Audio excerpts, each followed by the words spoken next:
సర్కార్కు తాగునీటి సవాల్. ఎండలు ముదురుతుండడంతో పెరుగుతున్న డిమాండ్. శ్రీశైలం సాగర్లో వేగంగా పడిపోతున్న నీటి మట్టాలు. ఇప్పటికే సాగర్ నుంచి సాగునీటి విడుదల బంద్. దాని నుంచి ఏపీ తాగునీళ్లు తీసుకుంటే నీటి మట్టం 500 అడుగుల దిగువకు పడిపోయే ముప్పు ఉంది. అదే జరిగితే మోటార్లు పెట్టుకొని నీటిని లిఫ్ట్ చేయాల్సి ఉంటుందని ఆందోళన. గోదావరిలోని శ్రీరామ్ సాగర్, ఎల్లంపల్లి, మిడ్మానేరు, లోయర్ మానేరులోనూ భారీగా పడిపోయిన మట్టాలు. హైదరాబాద్కు కావాల్సింది 750 ఎంజీడీలు, ఇస్తున్నది మాత్రం 550 ఎంజీడీలు. రాజధానిలో వాటర్ ట్యాంకర్లకు పెరుగుతున్న డిమాండ్. మార్చిలో రోజు 7,000 ట్యాంకర్లు, ఇప్పుడు 12,000 పెరిగింది. ఇక మేలో అది 15,000కు పెరగనుంది ట్యాంకర్లకు సంబంధించి.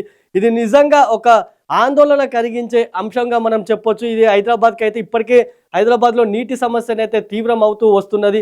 ఇప్పటికే చాలా ప్రాజెక్టులు అటు నాగార్జున సాగర్, శ్రీశైలంతో పాటు రాష్ట్ర వ్యాప్తంగా ఉన్నటువంటి చాలా ప్రాజెక్టులో నీళ్ళైతే మొత్తం అట్టడుగుకు చేరుకున్న పరిస్థితి. డెడ్ స్టోరేజ్లకు కూడా వెళ్తుంది ప్రాజెక్టులో. దీంతో తాగునీటి అవసరాలకైతే తీవ్ర ఇబ్బందులు ఎదుర్కానుంది. ఇప్పటికే హైదరాబాద్లో ట్యాంకర్లు మనం మార్చిలో చూసుకుంటే 7,000 ట్యాంకర్లకు పైగా హైదరాబాద్లో తిరిగితే అది ఇప్పుడు ఈ నెలకు వచ్చేసరికి 15,000, అది 12,000కు చేరింది. ఇక మేలోనైతే ట్యాంకర్లు 15,000కు పెరిగే అవకాశం కూడా ఉంది. ఇదే అదనుగా ప్రైవేట్ ట్యాంకర్ల యజమానులు అయితే దోచుకుంటున్నారని ప్రజలు ఆరోపిస్తున్న పరిస్థితి ఉంది. అయితే దీనికి ప్రభుత్వానికి అయితే ఇది ఒక పెద్ద సవాల్గా మారవచ్చు. ఎందుకంటే కాంగ్రెస్ అధికారంలోకి వచ్చాక గతంలో బీఆర్ఎస్లో పెద్దగా ఈ పరిస్థితి కనిపించలేదని ప్రజలు కొంతమంది, అదేవిధంగా బీఆర్ఎస్ నేతలు కూడా చెప్తున్న విషయం. కానీ ఇప్పుడు కాంగ్రెస్ వచ్చాకే తమకు నీటి సమస్య ఎదురవుతుందంటూ కూడా అటు రైతులతో పాటు కొన్ని వర్గాలు ఆరోపిస్తున్న పరిస్థితి ఉంది. ఈ నేపథ్యంలో ఇప్పుడు ఈ సమస్యనైతే అటు ప్రభుత్వానికితో పాటు అటు ప్రజలకు కూడా ఇది తీవ్రంగా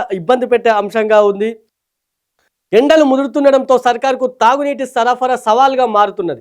పెరుగుతున్న ఎండలతో ఇప్పటికే కొన్ని జిల్లాల్లో తాగునీటికి డిమాండ్ పెరగగా హైదరాబాద్ సిటీలోని ట్యాంకర్లకు డిమాండ్ ఏర్పడింది.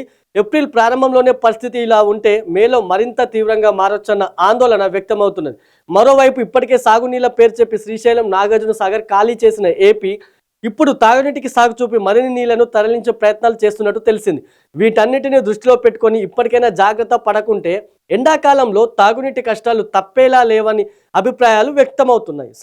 సాగర్లోని నీటి మట్టం గణనీయంగా పడిపోవడంతో తాగునీటి అవసరాలను దృష్టిలో పెట్టుకుని ఇరిగేషన్కు నీటి విడుదల నిలిపివేశారు. ఇటు గోదావరి బేసిన్లోని ప్రధాన ప్రాజెక్టుల్లోనూ నీటి మట్టాలు డెడ్ స్టోరేజ్కి చేరువవుతున్నాయి. ఈ క్రమంలోనే ఆ రెండు ప్రాజెక్టులతో పాటు అటు గోదావరి బేసిన్లోని ప్రాజెక్టుల నుంచి జాగ్రత్తగా తాగునీటి సరఫరా చేయాలని అభిప్రాయాలు వ్యక్తమవుతాయి. నిజమే, ఎందుకంటే ఇప్పటికే డెడ్ స్టోరేజ్లకు చేరుకుంటున్న తరుణంలో పక్క ప్రణాళిక ప్రకారం జాగ్రత్త పడకపోతే అది ఇంకా తాగునీటి సమస్య మరింత తీవ్రమయ్యే అవకాశం ఉంది. అదేవిధంగా ఇప్పటికే నాగార్జున సాగర్ నుంచి అటు శ్రీశైలం నుంచి ఏపీ ఎక్కువ నీటిని వాడుకున్నది. ఈ తరుణంలో ఏపీ మరోసారి తాగునీటి అవసరాలకు ఒకవేళ అది వాడుకుంటే మాత్రం మనకు తీవ్ర ఇబ్బందులు ఏర్పడే అవకాశాలు అయితే ఉన్నాయి. ఈ నేపథ్యంలో ఇటువంటి పరిస్థితులు రాకుండా ప్రభుత్వం అయితే పకడ్బందీ చర్యలు చేపట్టాల్సిన అవసరం అయితే ఉన్నది.